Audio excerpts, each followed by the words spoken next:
Good morning. Uh, Good morning. My name is Jan Allen, um, and welcome to WRAP, Wellness Recovery Action Plan, the plan of action to recover your wellness. How does it look when I'm well? How do I get well? How do I stay well? And how do I maintain that wellness on a daily basis? I was introduced to WRAP a little over 23 months ago. At that time, I had no hope in my life. I was blaming everyone else. I did not want to speak up for myself. I felt like I had no support. I was going through many troubling feelings and acting out on a lot of old behaviors in my life. Uh, I found myself in a treatment program where I was first introduced to rap.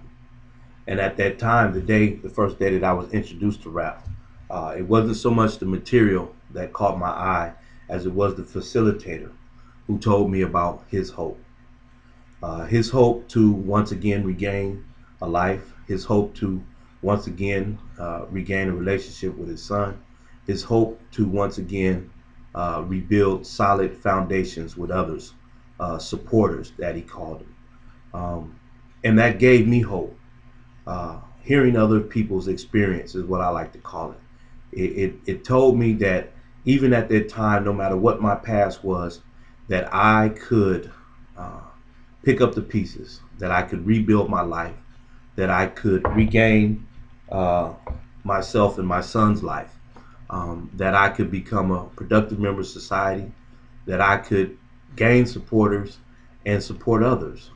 So that very first day, I learned about hope, one of the five key concepts. Once I learned about that hope and what my hope was for my life, I realized that I had to take responsibility for that. That I had to get up, do something about it. That I had to stop blaming others for the situations that I had placed myself in. So I learned some personal responsibility.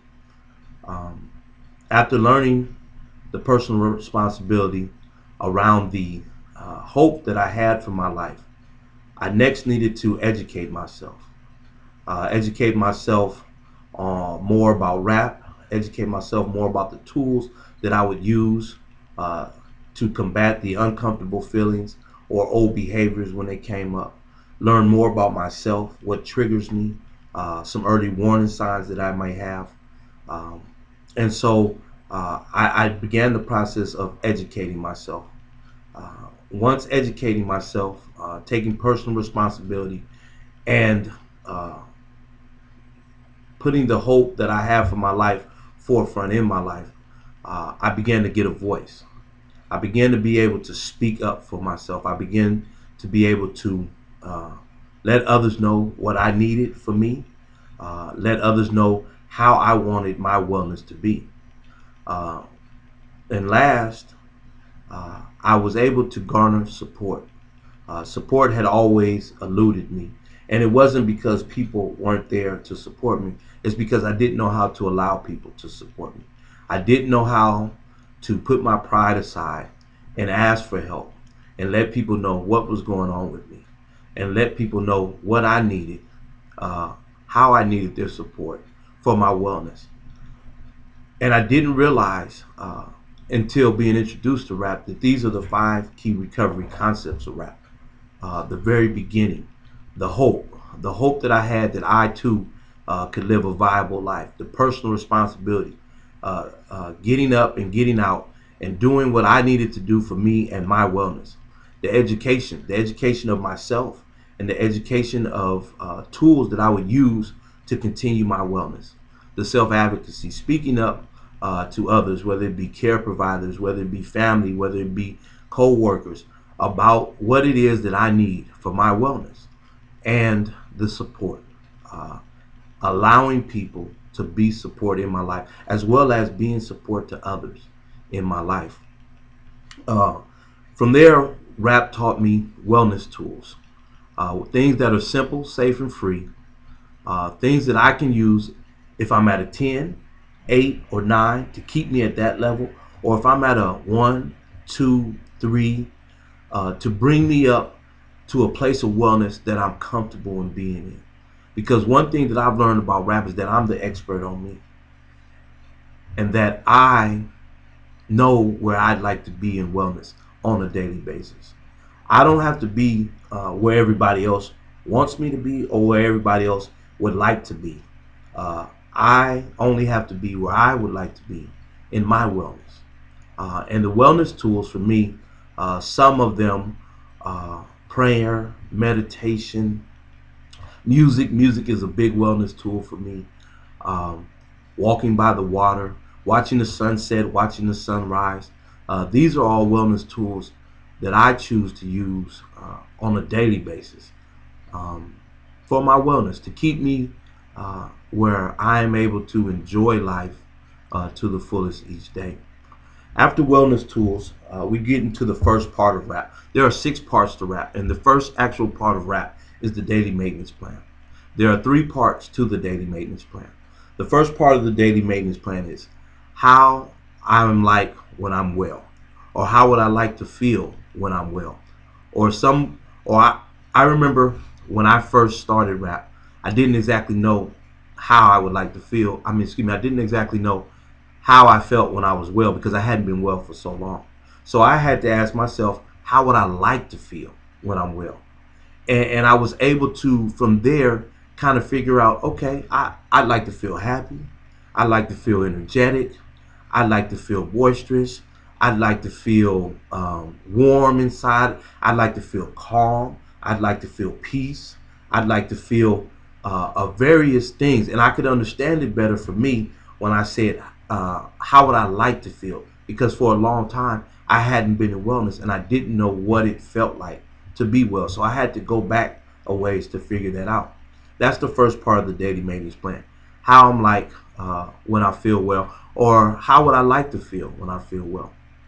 The second part of the daily maintenance plan is things that I need to do on a daily basis for my wellness. And I found for me, the morning is key for me in my daily maintenance of my daily maintenance plan. The thing that I need to do every morning. I begin my morning. Uh, I don't jump up out of bed. I don't place my feet out of the bed. I actually roll out of the bed to my knees. I say my prayers. And from there, I go into positive affirmations. I have 7 different positive affirmations that I say 7 different times in the morning, along with the shaving of my head, which is another one of my wellness tools, while I'm in the mirror telling myself that I love myself. Then I listen to a succession of musical songs, the exact same songs in the exact same order. Uh, and I say another prayer before walking out into the world. And this is my daily maintenance plan. The thing that I have to do on part 2 every single day of the daily maintenance plan. Without doing this in the morning, I notice in the midday, in the later evening parts of the day, that things are missing from my life, and I can go immediately back to, did I do those things in that morning? And if I didn't, it shows. It shows throughout my day. I don't feel the same. I don't have the same energy. I don't have the same spirit. So for me, the thing that I need to do every single morning is this tradition, is this part of my daily maintenance plan.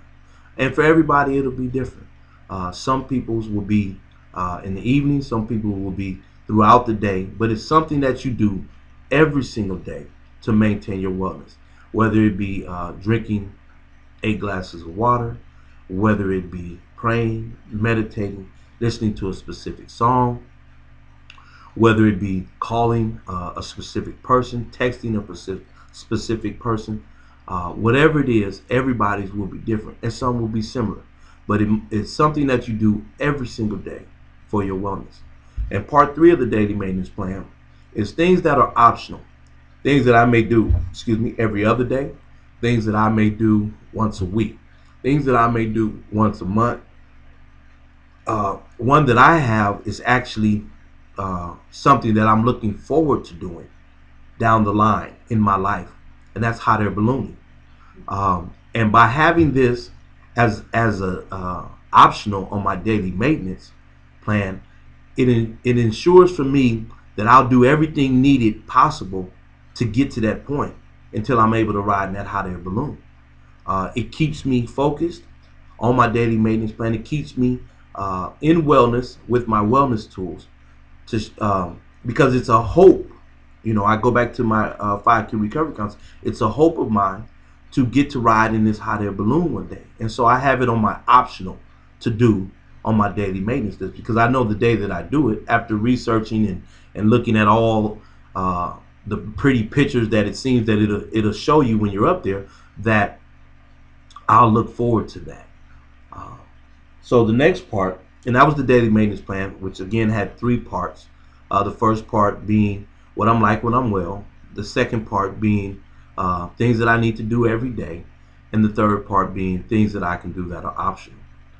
The next part of the WRAP plan are triggers. We have triggers and we have triggers action plan. So triggers are an external event or circumstance that can bring up old feelings, or maybe want help you, maybe have you act out on old behaviors. Um, Triggers are sometimes related to uh, life circumstances, and sometimes they aren't. I know for me, coming from substance abuse issues, that a lot of my triggers dealt with matches, lighters, seeing people indulging in substance abuse. Um, there were triggers of where I used to use at, which was bus stops or things of that nature. Those were triggers for me. But those aren't the only types of triggers out there. There are all types of triggers. Mine just happened to be triggers around substance abuse. But there were other triggers for me too that dealt with feelings, with anxieties, triggers around money, feelings of not having enough money, to where uh, it brings up an uncomfortable feeling and maybe wants me to act out on old behaviors. Uh, and what I had and what I like about rap is we didn't just stay in the problem, we went straight to the solution, which is the triggers action plan. And in the triggers action plan, we talk about things that I can do to combat those triggers when they come up. Um, Examples of checking to see if I've done what's on my daily maintenance plan, first and foremost. Uh, Humming is a good one for me. Um, Saying the serenity prayer. God grant me the serenity to accept the things I cannot change, the courage to change the things I can, and the wisdom to know the difference, is another action plan for me. Calling a supporter is another action plan. If I'm able to, walking away from the situation is another action plan for me. So there are various action plans that can be taken, and everybody's action plan will be different. Everybody's triggers will be different, and how they're triggered and what the trigger actually brings out in a person will be different. And some of them will be similar, but they will be different. So that's triggers, which are external events or circumstances, which may bring about uncomfortable feelings or thoughts of old behaviors. Um, Next is early warning signs and early warning signs action plan. Early warning signs are internal uh, feelings, thoughts, I believe, internal things that come about that let me know that I'm not in wellness. Some of my internal are anxiety, irritation. I'll get a tense feeling in the back of my neck. Um, my ears will get warm. I'll get my hands will start to tense and go from open palms to fist. Um, and some of these are related around uh, anger, when I'm upset, when I'm disappointed, when I don't get my way. These are some of the what the early warning signs for. I know one of my biggest uh, one comes usually when I'm at the grocery store, and it kind of goes hand in hand with a trigger because it's outside, but it's the feeling that I get inside that further lets me know that I'm getting irritated with someone in line, especially someone who is in the 15 item line with 22 items. And it's frustrating. It brings up these feelings, and what do I do? Again, we don't sit in the problem. We move to the solution. And with that, um, I again first draw on my serenity prayer. If I'm able to, again, I remove myself from the situation. Is another action plan. Another action plan for me is calling the supporter. So you see a lot of my action plans, even though I don't use the same action plan for everything, I do have action plans that I use between early warning signs triggers, because a lot of it works for me that way. Uh, so next would be when things are breaking down, and we have a when things are breaking down action plan. And the thing for that is the severity. The severity is the difference. That I must take immediate action. When things are breaking down, I cannot wait. I cannot put it off. I cannot see if it's going to work. I have to take immediate action. And the action that I have to take has to be decisive, directive, and assertive. I have to know this one. I have to know which action plan I'm going to use for when things are breaking down. Next is the crisis plan.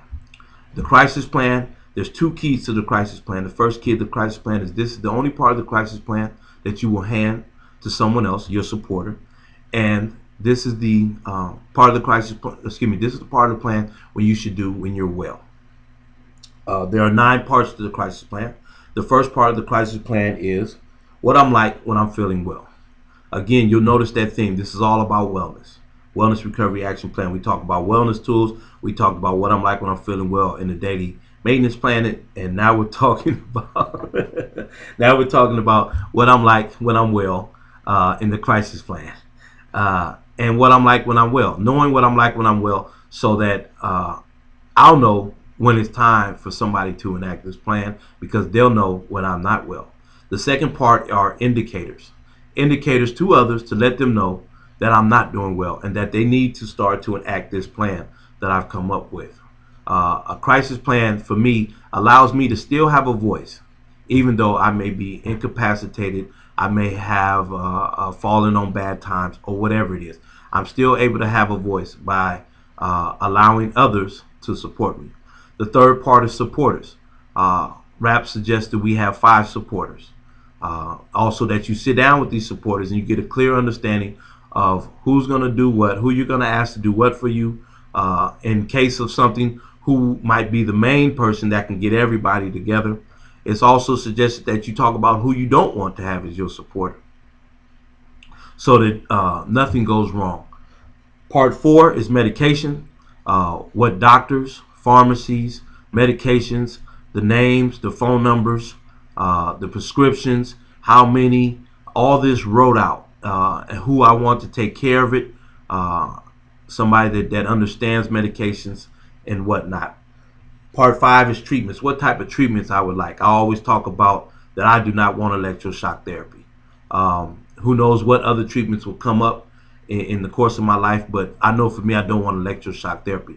But 5 is treatments, knowing what type of treatments I'm willing to use and what type of treatments I'm not. 6 is home, community care, and respite center. Do I want to be cared for at home? Do I want somebody to come out and care for me? And the respite center, once educating myself and looking that up, is a place that I can go for a week or two, which I would have to pay if something was wrong, that would give my family who was home caring for me a break at home. Part 7, treatment facilities. Where I would like to go, where I would not like to go. I remember a few years back I had a bad experience at a certain hospital in the East Bay, and I know I would love to go there for their hospitality, but I would not like to go there for their service. And that's something that I know. Part 8 is help from others. The first part of that is things I need others, things I would like others to help me with.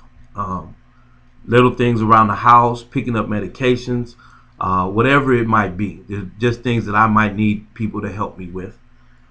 Part 2 is things I need I need others. So the first part was things I would like others to help me with. Part two is things I need others to do. Specific things that I may not be able to do myself that I need them to do. And part three is things that would help, that would not help, or make things worse. The last part of the crisis plan, again, there are 9 parts, is when my supporters no longer need to use this plan. And that's just me knowing my wellness, me talking to my supporters, maybe asking them what they've seen that may let them know that I no longer need them to do the things that they're doing for me. And the last part of the crisis plan, the last part of RAP is the post-crisis plan. There are 2 parts to the post-crisis plan: addressing issues and a timetable for resuming responsibilities. Addressing issues, there will be many issues that come up. Who's going to pick me up from the hospital, maybe if I'm in the hospital? Who's going to drive me around? Who's going to get me home? Where am I going once I leave wherever I was at? How am I going to get there? Do I have any financial responsibilities that I need to take care of? Do I have people that I need to thank? Do I have people that I need to apologize to? There are a whole host of issues that may come up that I will have to address. Then there's the timetable for resuming responsibilities. I may have been absent from work for a week or 2, and I may need to take it slowly to get back into the swing of things at work. And so self-advocating for myself, to my boss, to my coworkers, asking for their support that, hey, even though I'm back at work, I may need a day or 2 to get back to full capacity, or whatever it may be, whatever the responsibility may be. But that's just an example of a timetable to resume responsibilities. So that's the Wellness Recovery Action Plan, RAP. Again, my plan of action to recover my wellness. How do I get well? How do I stay well? And how do I maintain that wellness on a daily basis? Thank you.